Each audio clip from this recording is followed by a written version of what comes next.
യെശയ്യാ പ്രവാചകന്റെ പുസ്തകം 36-ാം അധ്യായം. സെനാകെരീബിൻ്റെ ആക്രമണം. ഹെസക്കിയാ രാജാവിൻ്റെ 14-ാം ഭരണവർഷം അസീറിയ രാജാവായ സെനാകെരീബ് യൂദയായിലെ സുരക്ഷിത നഗരങ്ങളെല്ലാം ആക്രമിച്ച് പിടിച്ചടക്കി. അസീറിയ രാജാവ് ലാഖീഷിൽ നിന്ന് റബ്ഷാക്കയെ ഒരു വലിയ സൈന്യത്തോടൊപ്പം ജെറുസലേമിൽ ഹെസക്കിയാ രാജാവിൻ്റെ നേർക്കയച്ചു. അവൻ അരക്കുകാരൻ്റെ വയലിലുള്ള പെരുവഴിയിലുള്ള മേൽക്കളത്തിലെ ചാലിനരികെ നിലയുറപ്പിച്ചു. അപ്പോൾ അവൻ്റെ അടുത്തേക്ക് ഹിൽക്കിയായുടെ പുത്രനായ ഏലിയാക്കീം എന്ന കൊട്ടാരം വിചാരിപ്പുകാരനും ഷെബേക്കീം എന്ന വിചാരിപ്പുകാരനും അസാഫിൻ്റെ പുത്രനായ യോവാഹ് എന്ന ദിനവൃത്താന്ത ലേഖകനും ചേർന്നു. റബേക്കയുടെ അവരോട് പറഞ്ഞു, ഹെസക്കിയായോട് പറയുക, മഹാനായ അസീറിയ രാജാവ് പറയുന്നു, നിന്റെ ആത്മധൈര്യത്തിൻ്റെ അടിസ്ഥാനം എന്ത്? വെറും വാക്ക് യുദ്ധതന്ത്രവും യുദ്ധത്തിൻ്റെ ശക്തിയുമാകുന്നുവെന്ന് നീ വിചാരിക്കുന്നുവോ? എന്നെ എതിർക്കാൻ തക്കവിധം നീ ആരിലാണ് ആശ്രയിക്കുന്നത്? ഈജിപ്തിനെയാണ് നീ ഇപ്പോൾ ആശ്രയിക്കുന്നത്. ഊന്നി നടക്കുന്നവൻ്റെ ഉള്ളയെങ്കിൽ കുളച്ചു കയറുന്ന പൊട്ടിയ ഓടത്തലത്തിന് തുല്യമാണിത്. ഈജിപ്ത് രാജാവായ ഫറവോ തന്നെ ആശ്രയിക്കുന്നവന് അത്തരത്തിലുള്ളവനാണ്. ഞങ്ങളുടെ ദൈവമായ കർത്താവിലാണ് ഞങ്ങൾ ആശ്രയിക്കുന്നത് എന്ന് നീ എന്നോട് പറഞ്ഞാൽ, നിങ്ങൾ ഈജിപ്ത് ബലിപീഠത്തിന് മുമ്പിൽ മാത്രം ആരാധന നടത്തിയാൽ മതി എന്ന് യൂദായോടും ജെറുസലേമിനോടും പറഞ്ഞുകൊണ്ട് അവിടുത്തെ പൂജാഗിരികളും ബലിപീഠങ്ങളുമല്ല ഹെസക്കിയ നശിപ്പിച്ചിരിക്കുന്നത്. എൻ്റെ യജമാനായ അസീറിയ രാജാവുമായി പന്തയം വയ്ക്കുക. നിനക്ക് വേണ്ടത്ര കുതിരപ്പടയാളികളുണ്ടെങ്കിൽ ഞാൻ 2000 കുതിരകളെ തരാം.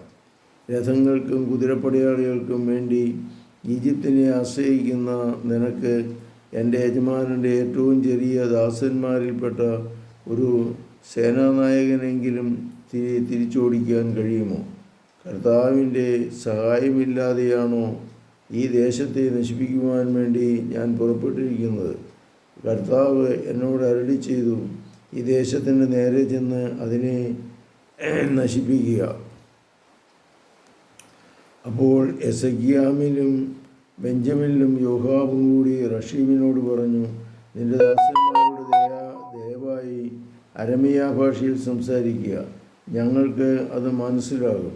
കോട്ടയുടെ മുകളിലുള്ള ജനം കേൾക്കെ ഞങ്ങളോട് ഹെബ്രായ ഭാഷയിൽ സംസാരിക്കരുത്. റബീഷായിക്ക് മറുപടി പറഞ്ഞു, സ്വന്തം വിസർജനത്ത വസ്തുക്കളേക്കാൾ തിന്നാനും കുടിക്കാനും നിന്നോടൊപ്പം വിധിക്കപ്പെട്ടിരിക്കുന്ന കോട്ടയുടെ മുകളിലിരിക്കുന്ന ജനങ്ങളോടല്ലാതെ നിന്നോടും നിൻ്റെ യജമാനോടും ഈ വാക്കുകൾ പറയാനാണോ എൻ്റെ യജമാനൻ എന്നെ അയച്ചിരിക്കുന്നത്?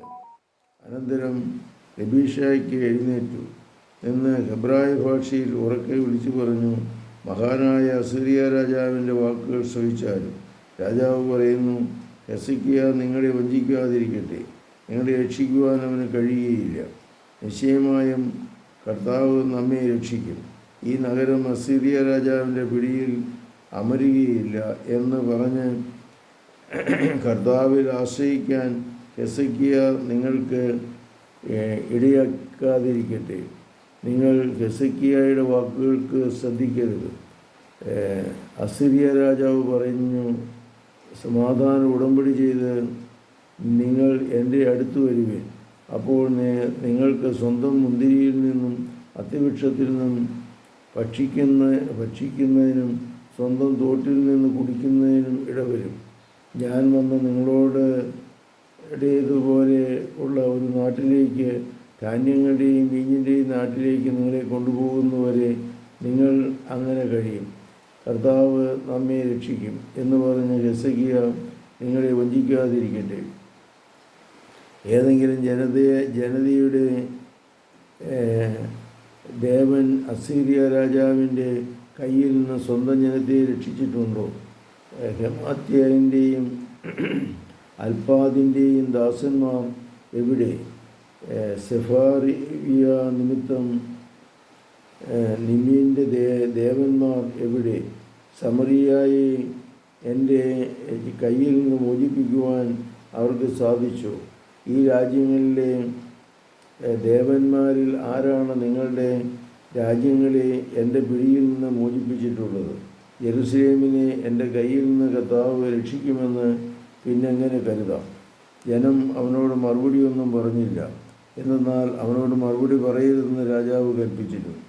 അപ്പോൾ ഹെസക്കിയായുടെ പുത്രനും കൊട്ടാരം വിചാരിപ്പുകാരനുമായ ഏലിയായും കാര്യവിചാരകനായ ഷെബാനയും അസിഫിൻ്റെ പുത്രനും വൃത്താന്ത ലേഖകനുമായ യോവാബും ഹെസക്കിയായുടെ അടുത്ത് മടങ്ങി വന്ന് വസ്ത്രം കീറിക്കൊണ്ട് റബ്ഷായിയുടെ വാക്കുകൾ അറിയിച്ചു. കർത്താവേ, അനുഗ്രഹിക്കണമേ. പരിശുദ്ധ പരമദിവ്യകാരുണ്യത്തിന് നേരവും ആരാധനയും സ്തുതിയും പുകഴ്ചയും ഉണ്ടായിരിക്കട്ടെ. ഈശോ മിശിഹായ്ക്കും സ്തുതിയായിരിക്കട്ടെ.